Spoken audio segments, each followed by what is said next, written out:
হে ধর্মরাজ, আপনি কি ভোলানাথের মতো আলাভোলা এখনই সব ভুলে গেলেন? যে ব্যক্তি একবার মাত্র আমার নাম কীর্তন করে ত্রিলোকেশ্বর সহ ত্রিলোক ভ্রমণ করে তার অধিকায় পুণ্যফল আর কি হতে পারে? এ কিভাবে সম্ভব প্রভু?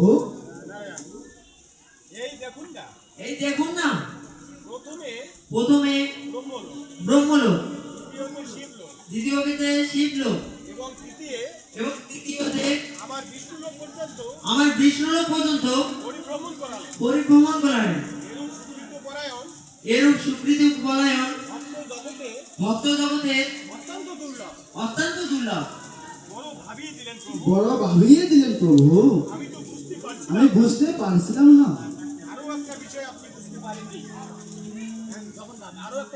আরো একটা বিষয় আপনি বুঝতে পারেননি। আমার নাম গুণগান গায়ে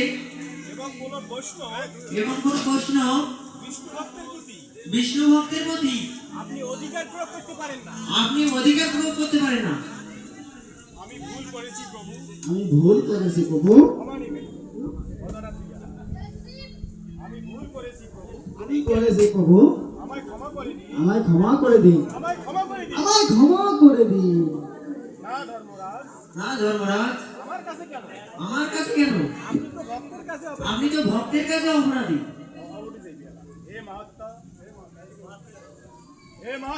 হে মহাত্মা, আমি আপনার না জেনে অনেক ভুল করেছি। আমার দূতেরাই আপনাকে অনেক নির্যাতন করেছে, তাই আমাদেরকে ক্ষমা করুন প্রভু। আমাদেরকে ক্ষমা করুন। ক্ষমা যমরাজকে আমি ক্ষমা করবো? একই বিচিত্র লীলা আপনার প্রভু।